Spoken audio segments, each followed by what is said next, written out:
idea.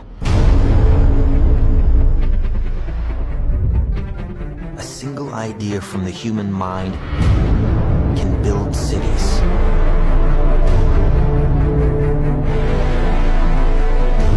An idea can transform the world and rewrite all the rules. Which is why I have to steal it. He's hiding something, and we need to find out what that is. We gotta break out of here. Give him the kick!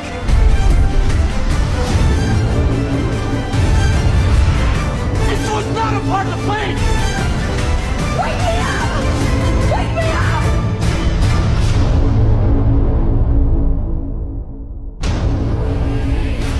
I know we have still not shattered that highest and hardest glass ceiling, but someday someone will, and hopefully sooner than we might think.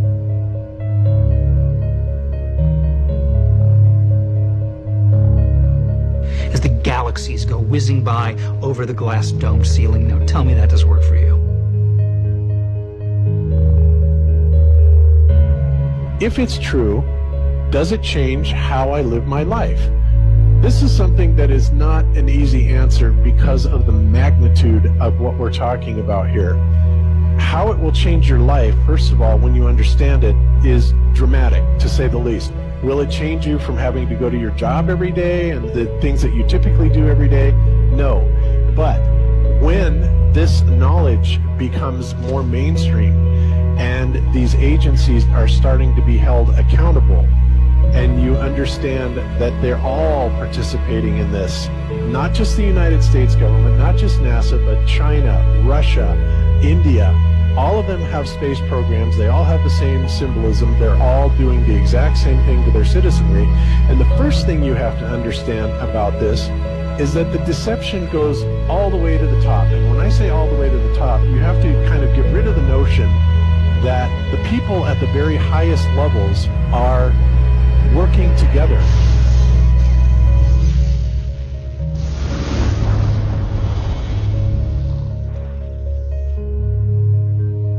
Why would they do this? Why are they trying to hide the fact that we are on an infinite plane or on a flat earth rather than a ball? Well, if you isolate people into the idea that they're on a blue marble that's in the middle of a universe that is really insignificant, and there's thousands or millions and billions of other worlds and possibly other civilizations, that makes most people think that we are insignificant and that we did actually come about as some sort of an accident.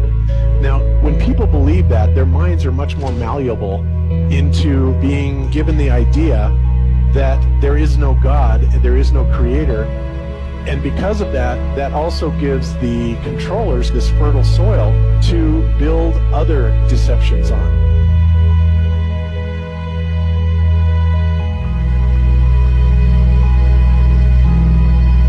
Why do you think that Truman has never come close to discovering the true nature of his world until now? We accept the reality of the world with which we're presented. It's as simple as that. It's about total control, mental, physical, spiritual, every way, shape, form possible. You have to remember how big of a conspiracy this is. This isn't talking about just the JFK thing, or isn't talking about just 9/11. It's on an umbrella kind of system to where it is the biggest deception that there is. It actually exposes every other deception And nothing else brings down the power of the elite, because it really exposes education, science, the economy, television, museums, universities. Think of all the things that have been fooled. I feel worse for the people that are out there building satellites, the people that are out there actually working for these space agencies, the people out there teaching in schools as professors, because they would all come to the conclusion eventually, once this gets out, that they've all been contributing to the lie. Why do you believe what you believe? Prove it without using NASA or any other space agency, the government or military of any country in the world.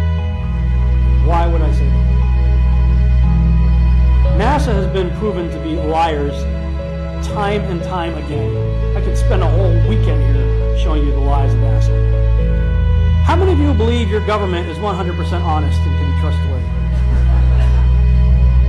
And how many of you know the military answers to their government? Okay, so if those three sources are all proven liars, why would you trust them? Fool me once, right?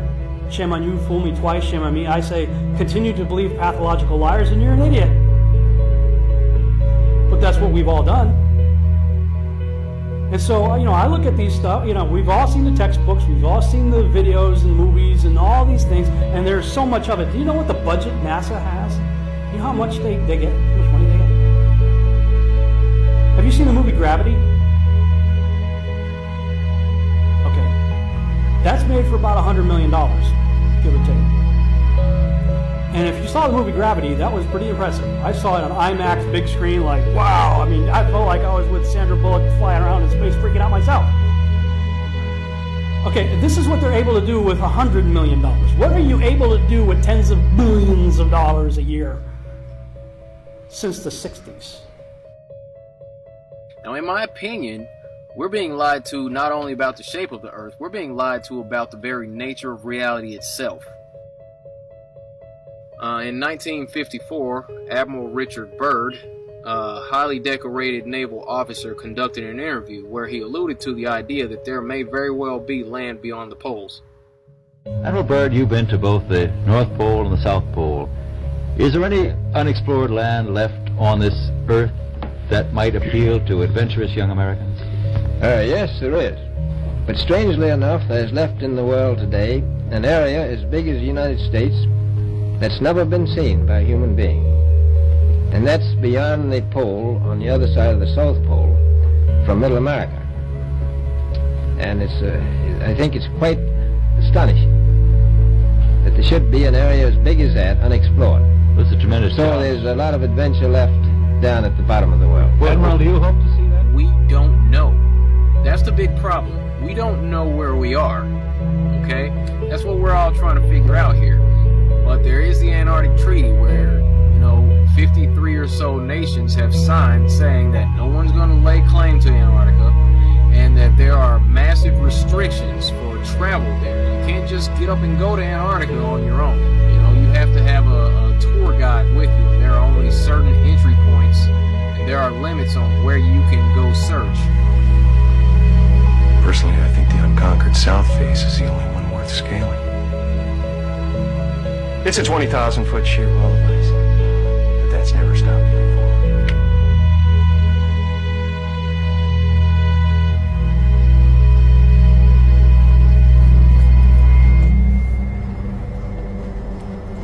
Welcome.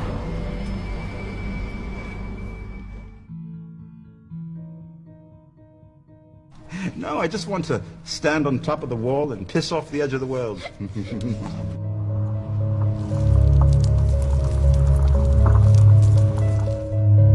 What difference does it make? What difference does it make? Yeah, that's their favorite line. A lot of people, what difference does it make? You can't figure out what difference it makes?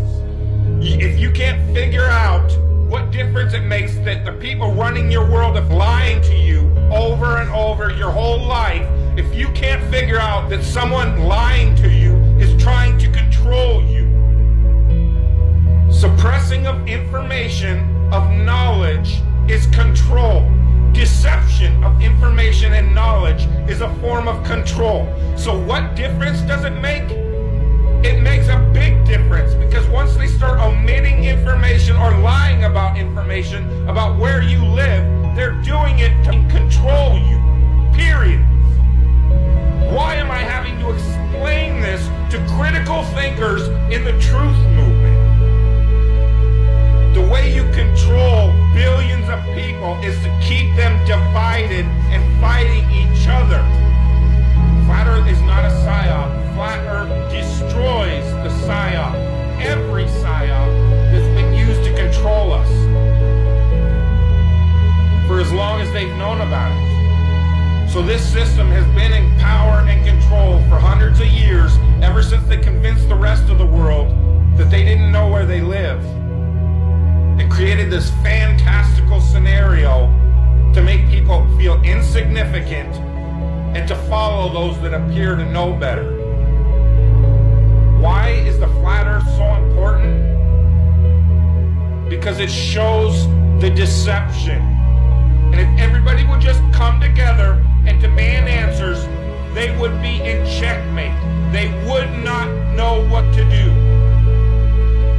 Train up a child in the way that he should go, and when he is old, he will not depart from it. I believe that's why we have so many who are indoctrinated to still believe and fight so hard for the heliocentric model. The reason being is because we've been taught the globe model since before we had the ability to think for ourselves. Think about that. Before you could think for yourself, before you could form rational thought, you've been taught that you live on a spinning ball, although your five senses tell you something totally different. Our senses tell us that the earth is flat and stationary, that the sun and moon and the stars rotate above us just as we see, that they make their annual cycles in such a way that we can calculate days, months, and years of the passage of time, just like in Scripture. The earth in itself works like a well-designed timepiece, and we all know that any timepiece that we can think of has a designer. What if the lie is to hide the existence of that designer? What if they're lying to us about this because they're hiding God?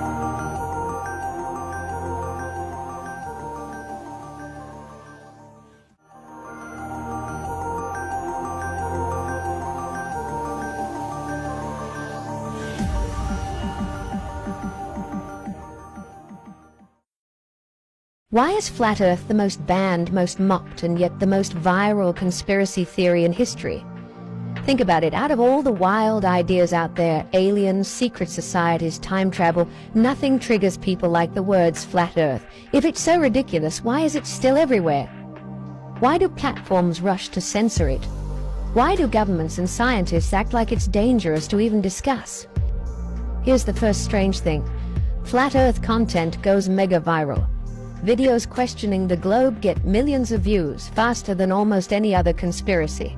The more media mocks it, the more people get curious and click. In marketing, that's called the Streisand effect.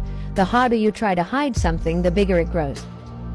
Now ask yourself this: if Flat Earth is just a joke, why does it need this level of suppression? You can find endless alien theories online, nobody cares. But post about Flat Earth, instant fact-check labels, bans, takedowns. Why? If it's nonsense, wouldn't people just laugh and move on? Here's the second layer. Flat Earth questions the foundation of reality. It's not about a shape. It's about whether the entire system has lied from the very beginning. If the Earth is flat, it means governments, space agencies, even schools have staged one of the biggest deceptions ever. That would mean control on a level far beyond politics. It's about controlling the map of your entire existence. And here's the wildest part. Flat Earth keeps people awake at night. Even globe believers admit the questions stick. Why can't we see real live footage of Earth spinning? Why are there thousands of satellite images, but all admitted to be composites? Why can't commercial planes cross Antarctica directly? Why does the horizon always rise to eye level instead of curving away? Each question plants doubt. Doubt creates obsession. Obsession drives views, and views keep Flat Earth in the spotlight no matter how hard it's attacked. So let's flip the script. What if the real reason Flat Earth is mocked isn't because it's dumb, but because it's dangerous to the system? Dangerous because once you pull on that thread, you stop trusting the official story about anything. And the moment billions of people start questioning, control begins to break. That's why Flat Earth is unique. It's not just a theory, it's a test. A test of how willing you are to question authority, question science, and even question the very ground beneath your feet. So I'll leave you with this. Maybe Flat Earth isn't popular because it's true or false. Maybe it's popular because it touches something deeper. It's the one idea that forces you to look at your world and wonder if everything you've been told since childhood might be a script written for you. And that's why no matter how much they censor it, Flat Earth refuses to die. This video is for entertainment purposes. Ever wonder why the Olympics use 5 interlocking circles? They'll tell you it's about continents, about unity, but history whispers something else. In European Freemasonry, secret groups were once called circles of friends, and there weren't hundreds of them. There were 5. England, France, Germany, Italy, and America. Together they called themselves the Olympiads. 5 Masonic circles, 5 rings. The symbol was never about sports. It was about brotherhood, allegiance, control. And then there's the torch. You see it everywhere. The Olympic flame, the Statue of Liberty, university logos, even the tiny dime in your pocket. It carries the same symbol, the fire of Prometheus. In the old myths, Prometheus stole fire from the gods to give man knowledge, illumination. But in secret societies, the flame is something else. It's revolution, it's control of light, control of perception. That's why they place it in the hands of statues, in the seals of schools, in the rituals of the elite. And when you graduate, they tell you you're an alumni. But where does that word come from? Dig deep enough, and you'll find its root in Illumini, the illuminated ones. You pass through their institutions, their universities, their rites, and you don't just get a diploma. You get initiated. You become part of the system that worships light, but only the light they choose to hand down. So ask yourself, how much of your reality is shaped by symbols you never even noticed? And more importantly, who gave them the fire in the first place? Listen to this. Money is not wealth, it's debt, printed by a private bank that isn't even part of the government. The more of it you chase, the more they own you. And school? That wasn't built to make you smart, it was built to make you obedient. Sit still, raise your hand, memorize, forget, obey. That's not education, that's programming. Now medicine, oh, that's the sickest part. You think they want you healthy? No, they want you treatable, a lifetime customer. The real cures and natural healing? Banned, made illegal. Religion? Please, that's not spirituality, that's control. They took ancient truth, burned it, buried it, and gave you a system designed to make you feel small, dependent. This is just a theory, not a fact. Hello.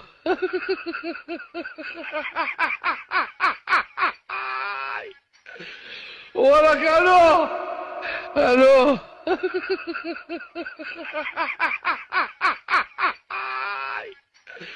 Hola, Carlos. Hello.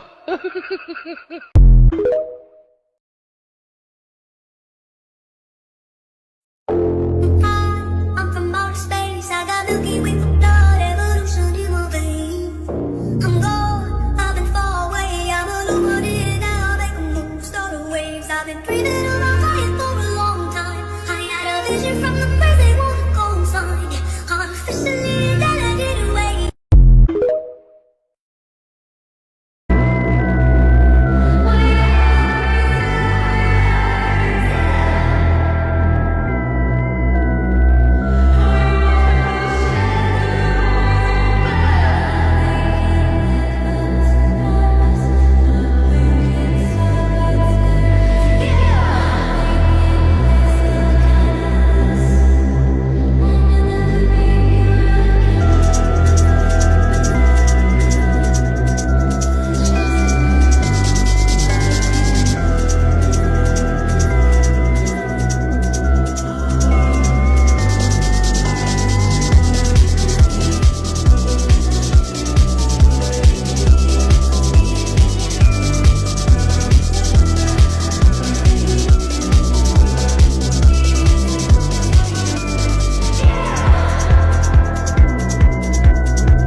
Imagine by tomorrow the entire world suddenly agreed. The Earth is flat. This is what would happen in the first 30 days. Stay until day 30. That's when the real twist hits. Day 1. News channels explode. Universities, governments, and corporations go silent, stunned. Every classroom lesson, every science textbook, every globe on every shelf, worthless in an instant. Panic sets in. Days 2 to 4. Airlines cancel flights. Pilots refuse to fly, demanding answers. If maps were wrong, routes were wrong. Navigation systems built on globe math start being questioned. Tourism crashes overnight. Days 5 to 7. Schools shut down. Teachers have no curriculum. Parents demand to know what else was a lie. The internet melts down with conspiracy forums turning mainstream. Stock markets wobble as space industries collapse. NASA, SpaceX, and every space agency worldwide, riots of angry taxpayers outside their gates. So days 8 to 12, scientists are, well, scrambling to rewrite everything we thought we knew about physics. You've got careers that were built on globe Earth science, and now they're just crumbling. Trust in academia, it's crashing hard. Even billionaires are trying to quietly distance themselves from all those space programs. Meanwhile, everyday people are left wondering, if this was hidden, what else is being kept from us? Then days 13 to 17, protests start popping up everywhere. People are tearing down statues of astronauts, news anchors. They just can't spin it anymore. What's wild is there's this sense of global unity starting to form, not from governments, but from ordinary folks who feel totally betrayed. All over social media, hashtags are trending. Flat truth, no more lies. Now, days 18 to 21, economies start to shift in a big way. Industries that depended on the globe, like satellite TV, GPS companies, aerospace tech, they're on the brink of collapse. But at the same time, new industries are popping up. Flat Earth navigation tools, new map-making businesses, even grassroots research groups. You can feel the power starting to move away from governments and into the hands of independent thinkers. So days 22 to 25, politicians finally admit what people already know. We were wrong. Universities start losing credibility, and young students, well, they just refuse to enroll, calling the whole system a fraud. Knowledge begins to decentralize. Folks study on their own, and, communities start teaching themselves. Days 26 to 29, chaos deepens. But honestly, freedom grows. Air travel gets redesigned from the ground up. Shipping companies, they adjust their routes to fit the new maps. The old world order loses its grip. And for the first time, ordinary people realize they don't need experts telling them what's real. Day 30. 1 month later, the lie just collapses under its own weight. Humanity comes to realize this wasn't just about the shape of the Earth. It was about control, obedience, and trust. The globe wasn't just a model. It was a cage. And now, after only 30 days, billions of people can see the bars breaking. They said flat Earth was a joke. But when the whole world agrees, well, the joke is on them. Just to be clear, this video is for entertainment purposes. So here's a picture that they give us from Mars. Who's they? NASA. This is from Devon Island in Canada. Who gave you those photos? Because those are the same picture, colored differently, with no sources on them. Okay, you got me. In fact, I cannot prove the legitimacy of these photos. Or this photo right here. Or this one right here. Because where these photos used to belong, as you can see, the cosmic object you were looking for has disappeared beyond the event horizon.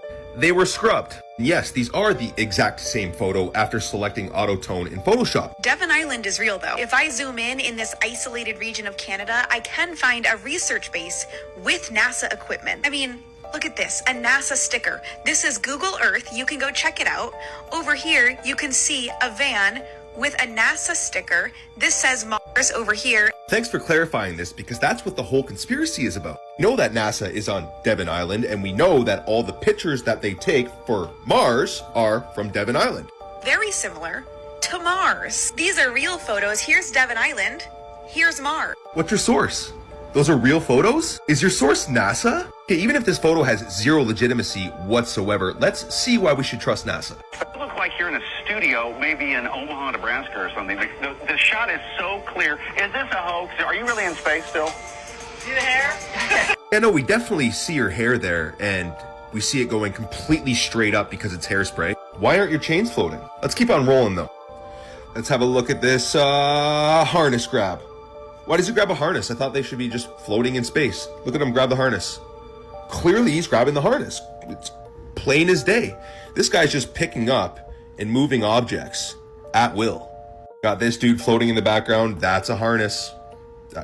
That's another harness, guys. Look at that. Just floating away with his harness. There's the disappearing man. Oh, what happened there? Whoa. It's magic. Must be because they're in space. Yeah, that makes sense. This dude pulling apart a screw, drops on the ground. Watch it drop on the ground. Why isn't it floating? Let's have a look at the technology we went to the moon with that would cost $22 billion to build today. This is what we went to the moon with, guys. How did $1 billion organization like NASA lose this technology and we can't go back to the moon? And you think we're taking pictures of Mars? It's hysterical. That is tinfoil. There's more tinfoil for you. This is what you think we went to the moon with. Yeah, okay. Let's believe NASA, guys. That's a good source. And I'll leave you with this. This is what Mars really looks like under a Nikon P1000. Camera that was discontinued after involvement with NASA. Does this look like a physical object to you guys? Don't believe people like this. More than likely paid to deceive humanity. What the stars and the planets really are. They're frequencies of light within the waters above, just like all of our ancestors told us. And the real truth to everything is found within. Peace and love. I'm from outer space, I got Milky Way from blood, evolution in my veins.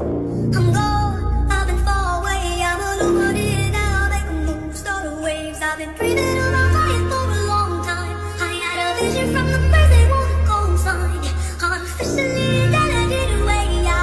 I'm your future, past and present, I'm a fine line. Yeah, I'm a listening of this illusion. I am not really here, I'm an intrusion. I don't swim or sink, I just flow. I don't need gravity, I don't need roll. When I move, it's it up with a rumble. I will never ever fall, never stumble. And I don't need to be humble. Break down walls like Jericho. When I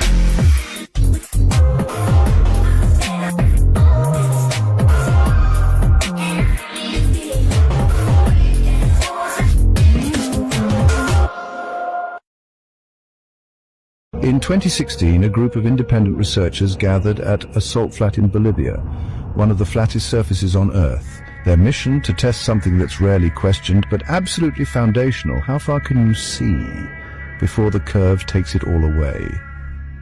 According to the globe model, Earth curves at 8 inches per mile squared. That means objects should disappear from view beyond a certain distance, hidden by the curve. So they set out with lasers, high-zoom cameras, and infrared tech.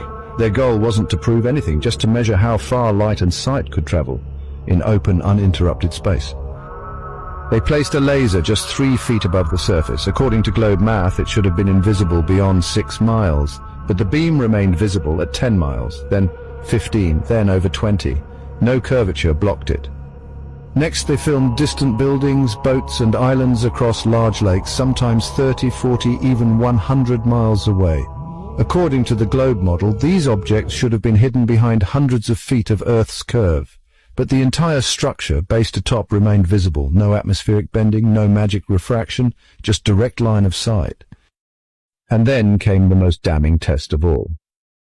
2 flags were set up miles apart on a frozen lake, with a third person holding a camera at the same height in the middle. If Earth was curved, the middle flag should have appeared higher due to the curve. But all 3 lined up perfectly, dead flat. Over and over again, from lakes to coastlines, the same result. No curvature. Even over distances that should hide entire skylines, everything stayed in view, right where it should be on a flat plane. These weren't conspiracies. They were measurable, repeatable, real-world distance experiments. No matter how far they tested, the curve never appeared, and the only thing that disappeared was the credibility of the spinning globe theory. Because if Earth had curvature, we would see it, but all we see is flat. Still believe we live on a giant ball? Then explain why nothing ever curves away. Share this video. Tag someone who needs to look again, and follow now, because real science doesn't hide behind theory. It stares you in the face. Across 100 miles of truth, this video is for entertainment purposes. The year was 1969. A grainy screen flickered. A voice crackled. One small step for man. The world held its breath. But you know, something about the footage always gnawed at me. Years later, I found myself alone in a dark room replaying that broadcast. The hiss of static, the ghostly figures bouncing in slow motion. My stomach tightened. Shadows stretched in different directions as if lit by more than one source. My heart raced. On the moon with one sun, how could that be? That was the situation, a simple recording, a childhood memory. And the desire? To know if humanity had really leapt beyond the earth, or if we had been handed an illusion staged on the ground we walk every day. The conflict came fast. Every question was brushed aside. It was the cameras. It was the dust. Excuses piled up. But the deeper I looked, the stranger it became. Why no stars in the sky? Why did the flag ripple, though no air exists to move it? Why did the astronauts' footprints press crisp into powder, yet the landing module left no crater beneath it? The clock ticked past midnight as I leaned closer to the glowing screen, sweat on my palms. The shadows still haunted me. If this was real, why did it look so staged? Why did it feel more like a studio than the surface of another world? Then came the change. I stumbled across records, NASA quietly admitting they lost the original tapes. Lost. The most important achievement in human history, and the master footage vanished. My chest tightened. My breath caught. Who loses history unless there was something to hide? And the result? Well, it's a shiver of realization, isn't it? Maybe the greatest show ever broadcast wasn't really proof of space exploration. It was proof of manipulation. Proof that with enough trust, people will accept the unbelievable. And if they could fake the sky once, what else might they be hiding about the ground beneath our feet? So here's my challenge. Don't take the moon landing as sacred. Watch it again. Look at the shadows, the flag, the missing stars. Ask the questions they don't want asked. Because, you know, the greatest flat earth proof isn't out there on the moon. It's in the cracks of the story they sold you. And if this shook you even for a moment, share it, follow, because honestly the truth doesn't just demand to be seen, it demands to be faced. The Earth is flat with a dome around it. Sounds like the plot of a sci-fi movie, right? But what if I told you that this idea doesn't just come from ancient myths? It's built on actual observations and physical evidence you can see for yourself. By the end of this, you might start questioning your reality. We're raised believing we live on a spinning ball in an infinite universe with no walls, no boundaries, and nothing holding us in. But if that were true, why does the sky act like it has limits? Why do rockets always arc and never fly straight up indefinitely? And why do we get strange phenomena like the firm boundary pilots have reported hitting when flying at extreme altitudes? And if the sky is just empty space, how can sound waves bounce back from above? How can meteors burn up at a fixed altitude as if they're hitting something solid? These aren't questions you hear in school, but they're questions people have been asking for centuries. The flat Earth dome model explains this perfectly. Picture the Earth as a vast level plain surrounded by an ice wall and covered by a solid transparent dome, like a snow globe. The sun, moon and stars aren't millions of miles away. They're inside this dome, moving in predictable paths above us. The dome acts like a barrier, containing our atmosphere and separating us from whatever lies beyond. This isn't a new concept. Nearly every ancient civilization described the heavens as a firm, solid structure. Even modern science accidentally hints at it when talking about the Kármán line or the limits of the atmosphere. Think about the stars. On the globe model, we're supposedly hurtling through space at unimaginable speeds, yet the constellations look exactly the same year after year. On the dome model, they're fixed points of light moving along a set track, which is exactly what we observe. Or consider rainbows. A rainbow is a reflection of light off a curved surface of water droplets, but the perfect dome shape of the arc in the sky suggests light interacting with a curved structure above us. Even sunlight behaves differently than we're told. On certain days, sun rays appear to fan out from a small local source, known as crepuscular rays, suggesting the sun is much closer and moving inside the dome, rather than lighting us from 93 million miles away. And here's something to think about. If rockets really go into space, why do their flight paths always curve and vanish from sight, instead of continuing straight up until they're out of view? If the Earth is flat with a dome around it, it means our world isn't an accident. It's a designed, enclosed system. That changes everything about who we are, where we are, and what might be beyond those boundaries. So the question becomes, if there's a dome, what's outside it? And why have we been told it's not there? Follow this page for more videos that dig deeper into these questions. Because once you start seeing the clues, you can't unsee them. This is for entertainment purposes. Hoje vamos falar sobre Nikola Tesla e porque é que a tecnologia dele foi tão suprimida e como é que o mundo poderia ser um mundo melhor agora se tivéssemos optado por continuar com a tecnologia dele. Nikola Tesla nasceu a 10 de julho de 1856, numa pequena aldeia chamada Smiljan, no que hoje é a Croácia, mas na altura fazia parte do Império Austro-Húngaro. E atenção a este detalhe que muitos ignoram. Tesla nasceu durante uma tempestade elétrica brutal. A parteira disse que isso era mau presságio. A mãe respondeu open quote, não. Ele será filho da luz. Close quote. Desde criança, Tesla tinha visões, literalmente. Via máquinas na mente antes de as construir. Falava fluentemente em múltiplas línguas. Era obcecado por padrões numéricos, especialmente pelo 3, 6 e 9, que ele dizia serem as chaves do universo. Fez engenharia elétrica em Graz, na Áustria, e depois trabalhou em Paris com equipamentos de telegrafia. Eventualmente, mudou-se para os Estados Unidos, com um pouco mais de 4 cêntimos no bolso e um livro de poesia. Foi aí que começou a sua jornada meteórica.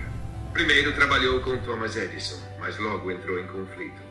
Edison era um empresário, um homem prático. Tesla era um visionário. Edison queria lucro. Tesla queria libertar o mundo.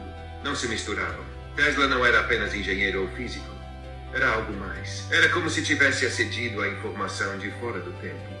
Ele não comia carne, evitava contato físico com pessoas.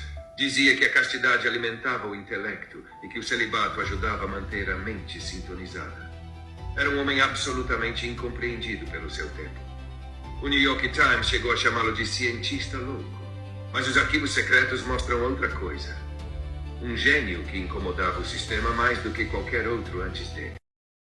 Tenho algo importante para mostrar e abrir os seus olhos com isso. Vamos ver. Filho do Elon Musk sozinho consome recurso suficiente para 50 mil crianças pobres de Carapicuíba.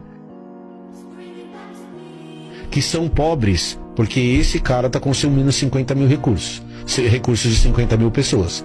Então o cuidado que a gente tem que tomar quando a gente faz essa análise o problema não é populacional se você tem seres humanos no planeta que consomem 500 vezes mais recursos do que outros seres humanos. Faz sentido isso pra você? Entendo. Então eu vou te dar um... Mentira! Então vamos lá. Quer dizer que as 50 mil crianças de Carapicuíba são pobres por causa dos filhos do Elon Musk. No vídeo de hoje eu vou te mostrar que isso é uma mentira. Já percebeu que a galera da esquerda precisa sempre trazer alguém que produz como exemplo para dizer que isso é o que causa a pobreza das outras pessoas? Vamos lá, quem é Elon Musk? Ele é dono de 6 empresas que juntas faturam mais de 610 bi. Ele emprega mais de 200 mil pessoas e só por isso os filhos desse cara têm acesso a algumas coisas que as outras pessoas não têm. Esses dias uma pessoa veio aqui na minha postagem que eu estava brincando com os meus filhos aqui em casa no pula-pula, escreveu assim: mais uma família capitalista que pega dinheiro dos outros para ter privilégio. Ô cara pálida, eu passei fome na minha infância. Eu parei de trabalhar de estudar com 11 anos de idade para começar a trabalhar. Minha irmã começou a trabalhar com 9. E sabe por que eu tenho pula-pula e piscina na minha casa hoje? É simples, é porque eu trabalho desde os 11 anos de idade. Mas vamos lá. Eu não preciso pegar o dinheiro dos filhos do Elon Musk lá nos Estados Unidos para sustentar as 50 mil crianças aqui do Brasil. Dá uma olhada no que o teu governo de esquerda fez com 16,9 bi. Ele deu para os artistas. É o Robin Hood ao contrário, pega do pobre para dar pro rico. Que rico para dar? Olha, só a Cláudia Raia teve liberações de 5 milhões. Olha só, pobrezinha ela, né? Agora presta atenção, se eu pegasse esses 16,9 bi para sustentar as 50 mil crianças da sua Carapicuíba, daria para dar um salário mínimo para cada uma dessas 50 mil crianças durante, presta atenção, 18 anos e 5 meses. Agora dá uma olhadinha no correio. Estão passando dificuldade, não tem dinheiro, né? Mas olha só o que o seu governo fez com ele. Fez graça, mandou dinheiro para Bogotá fazendo patrocínio. Aliás, o governo vai patrocinar agora o reality show A Fazenda com o seu dinheiro. Aliás, o governo tem financiado a Globo com o seu dinheiro. Aliás, a cada 17 dias o Haddad cria um novo imposto e por ano a gente arrecada 5,5 trilhões. Mas o dinheiro vai para o ralo, então parem de engano. Me ajuda, compartilhe esse vídeo com alguém, manda nos grupos de WhatsApp, vamos acabar com esse engano. Manda para a primeira pessoa que você lembrou. Um grande abraço e bora. E você vai me dizendo a sua opinião aí embaixo também, nos comentários desse vídeo.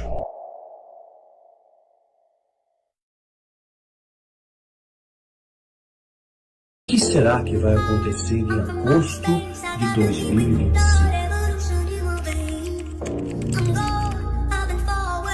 Um terremoto de magnitude 8.8 atingiu o mar no extremo oriente da Rússia e causou tsunamis, viu? Vários países na região estão em alerta.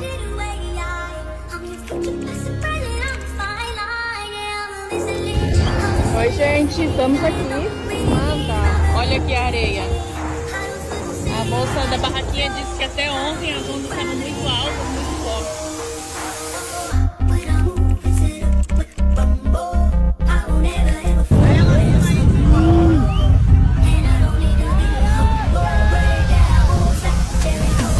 Brinca, malha, brinca.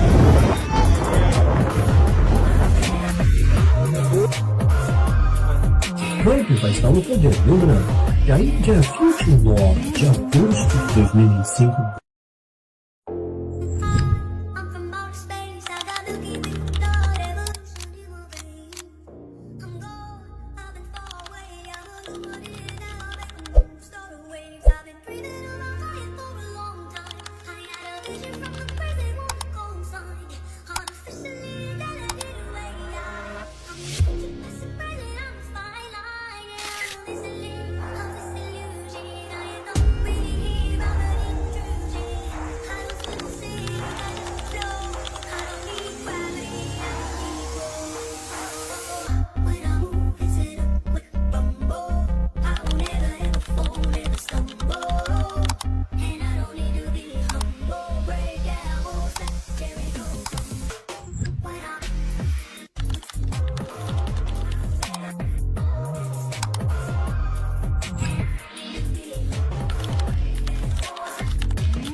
Eduardo Jacques pergunta se você sabe dizer quais são as regiões do sistema Terra que cada um dos irmãos Anunnakis tomou para si. Olha, nós temos a expressão, os 4 cantos do mundo. Foram dados a 4 irmãos. Aqui na América do Sul, foi Enki, vamos dizer assim, Europa, Ásia, acho que em Rio, tá? Marduk e Nana, no lado da África, toda essa região aí. Então, 4 irmãos tomaram conta dos 4 cantos do mundo. Então, os continentes ficaram divididos para esses 4 irmãos. Por isso que tem a expressão, vamos, os 4 cantos do mundo, quer dizer, os 4 irmãos. Então, só que eles não se dão muito bem. São irmãos de sangue, alguns outros são meio irmãos e outros nem isso são direito, né? Então, essa peleja, essa briga, criaram a raça humana. E o que nós temos hoje são esses irmãos brigantes que ainda continuam, pois eles não morrem, o ciclo de vida deles é gigantesco, não tem ideia de quantos milhares de anos eles sobrevivem, e limitaram nosso tempo de vida, né? Cortaram nosso cromossomo 2 e 3 aí, para adquirir as enfermidades e para limitar nosso tempo de vida no máximo para 120 anos. Então, nós queremos romper essa cortina aí, estamos no caminho, mas os 4 cantos do mundo foram divididos para esses irmãos, eles brigam pra caramba, mas aqueles que mais protegem a humanidade, para a nossa sorte, daqui da América do Sul, é o Enki. Esse mais protege a humanidade porque ele é o criador, ele com a sua irmã, criaram a raça adâmica. A raça adâmica foi a mais inteligente entre as outras raças. Tanto é que os filhos dos deuses, né, vieram se ter com as mulheres da terra, tá? Porque eram belas e formosas. Então a raça mais bonita é a raça adâmica, a mais inteligente, muito mais do que eles se conseguirem um tempo de vida acima de 150 anos. Então por esse motivo eles cortaram o nosso telômero aí, né? Fizeram parar o cromossomo 2 e 3 aí justamente para limitar. Mas estamos estudando para mudar isso aí. Fazer uma engenharia biorreversa para fazer com que o ser humano realmente transponha essa parte aí. Então, acho que vamos conseguir a tempo.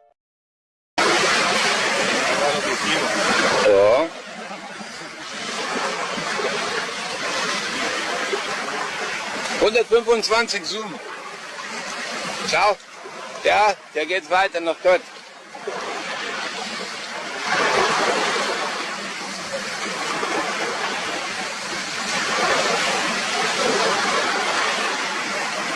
So, Lala.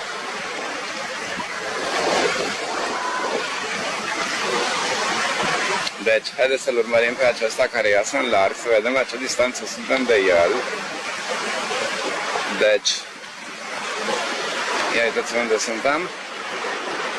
Da? Și acum îl căutăm din nou.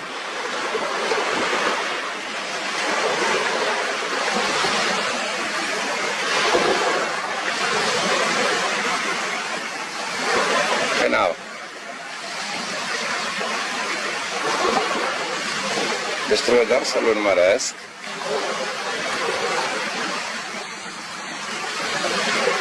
Și se duce și se duce și noi tot îl vedem.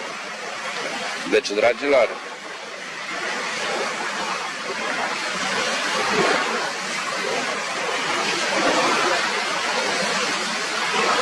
aproape.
I'm taking the world, you'll see. They'll be calling